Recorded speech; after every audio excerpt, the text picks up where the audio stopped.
So this month is the change month.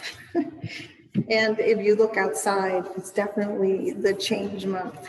We got lots happening with color and with the weather, and everything is, in some ways, it's more crisp and more vibrant in the middle of the change, which is always interesting to me. It's like we live in this amazing place where we have seasons so that we can actually feel the change happening throughout the year and have this constant reminder that change, we might not like all aspects of change. Like the really dead part of winter is not my favorite, right? Not my favorite at all. And yet, that it's still going to keep changing. So there's something else maybe you connect a little better with. The good thing about that dead cold part of winter, though, is it's super quiet. There is a quietness about that. I've learned to appreciate that and be grateful for that the last few years. It's just super, super quiet. No crickets, no birds, even the neighbors are quiet. Everything's quiet. So even in the change, the part of the change we don't maybe like, we can find these really cool little things that match with us. Here is a story. It's recently been released as a book form. You can find videos of her speaking about it. Her name is Elizabeth Crone. And in 1988, she was struck by lightning. There's a big story there, but the short of it is she was at a funeral for her grandfather. I don't remember the name of the gathering. It's a Jewish celebration. I'm just not remembering the name, but it was a gathering to honor her grandfather. And it was raining and it was storming, and she had her two little children with her, and she got struck by lightning. Had a near-death experience. This was in 1988. And in that lightning strike moment when she was technically dead, she went to the garden, and she explains it as the most beautiful garden that she can't even have words for, that it's like beyond our recognition of the best garden we can find on this planet. And she had a conversation with her grandfather and a recognition of the vastness that she's connected to and the love of the universe. I want to take her story a little bit. Not only does she recognize that she changed in that moment, and part of her message is, don't wait to die to change, but also the image of the garden, I think we're really familiar with, right?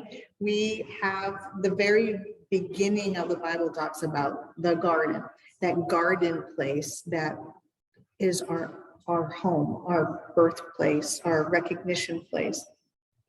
And I want to point out the moment of change in the garden. Bear with me just a moment. I know you all know the story. And we know that Adam is that first manifestation of man. It's spirit with a breath, right? Spirit in physical form, that perfect expression of the divine idea that turns out to be you. And with Adam, in this beautiful place, is Eve, all the love and the feeling and the wisdom and that soul connection between the physical and the spirit.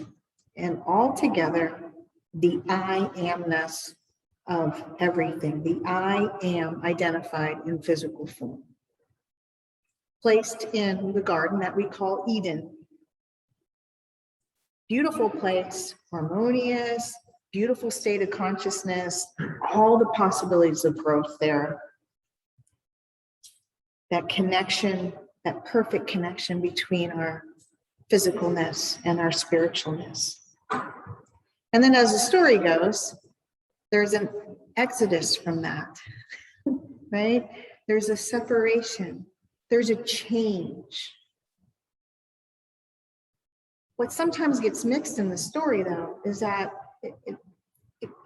though sometimes the way we say it, it sounds like a really terrible thing.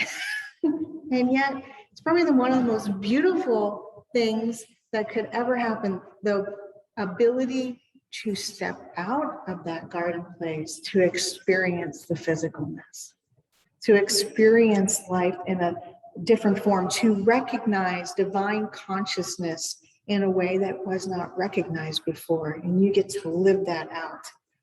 That humanity is that individualized consciousness within that garden of spirit.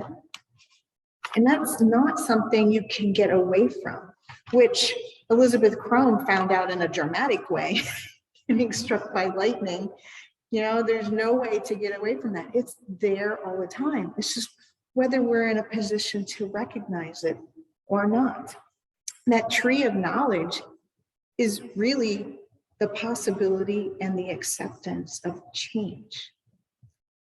The moving through of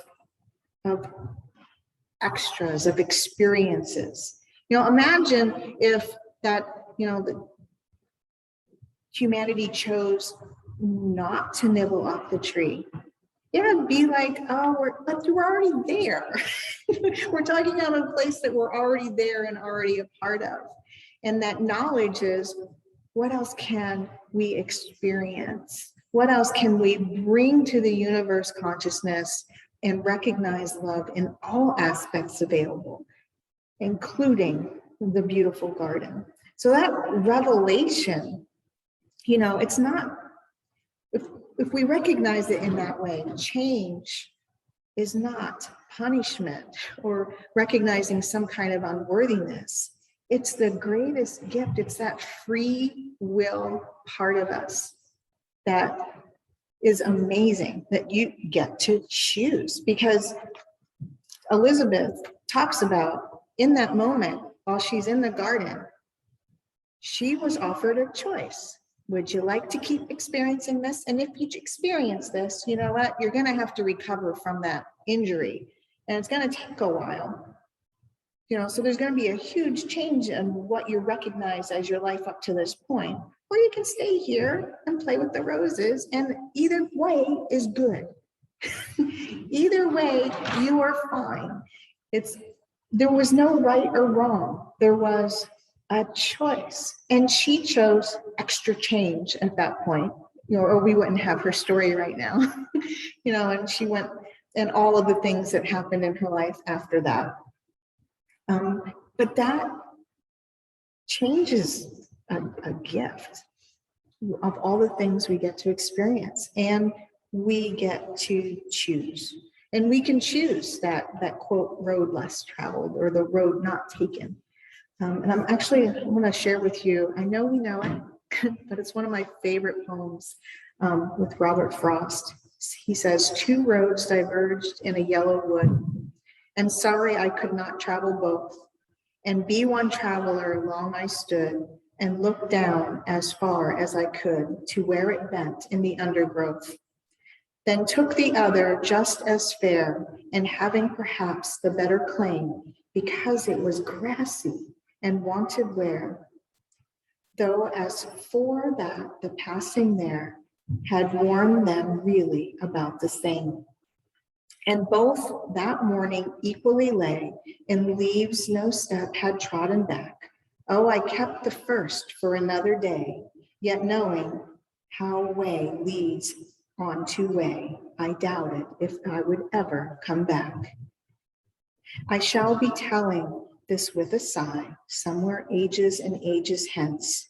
2 roads diverged in a wood, and I took the one less traveled by, and that has made all the difference. You, right now, are on the road less traveled. You chose to be a part of that divine inspiration here on the planet. That gift of choice. You embraced it. You embraced it. And you're here, showing how you embraced it. My sons and I came across, there's a new store in town. It's called Cauldron and Thorn.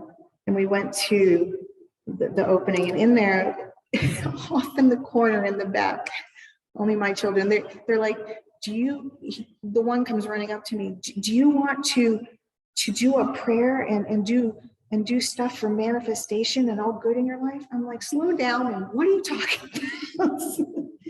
And in the back of the store, there are these bundles of dried weeds, right? And we ended up doing a lot of research on, because I cannot not tell my kids they can bring home a plant, even if it looks dead and awful. It's just beyond me to tell them no. So, and on the little sign, it said, this is a resurrection plant, and you can use it as part of your prayer and your spiritual, to show how we can keep growing and make changes. And what? So we did a little extra research, and it's actually, the version we have is called the fake rose of Jericho. The real rose, for the rose of Jericho, is a Middle Eastern plant. It's really hard to get, et cetera, et cetera. There is one similar that does not need roots to bloom and be healthy, that lives out in our Arizona and New Mexico area. And that's what they brought home. And we put it in a shallow bowl with the water. And my one son set up a time lapse recording, because they wanted to capture the moment. And we put in a movie and let it go, and we watched the time lapse back. And in 2 hours, it had started literally to come back to life. And now it's filled up the whole bowl, and it's starting to get green. So, but the more we read about this plant and its history and how it touches people, it was not just one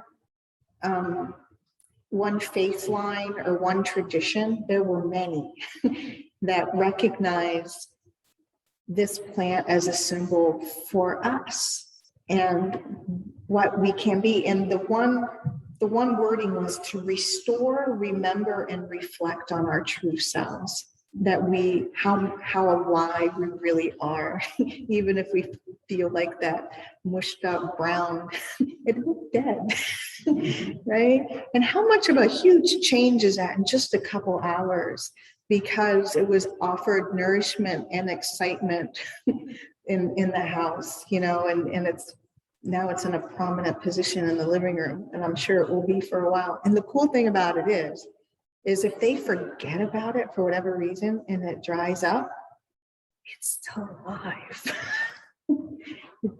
And you can add water again and watch it do it again. And when I got asking the owners of the shop, how long can this plant keep this up? The owner said his mother had one that he remembers from the 80s that's still going strong today, that it still goes dormant, and she brings it back and forth.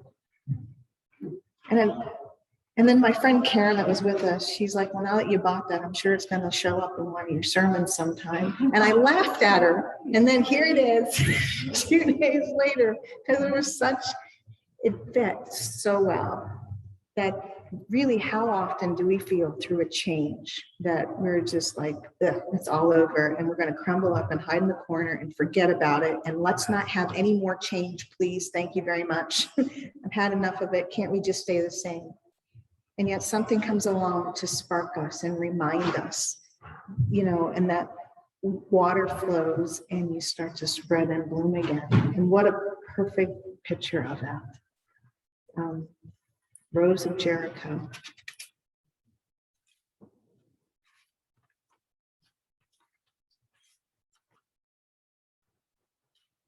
So I'm going to leave you with that image today to take with you. In fact, I'm like this close. I really think I'm going to bring one of them and put it up here, because this is such a cool guy. I'll go back and get a couple more.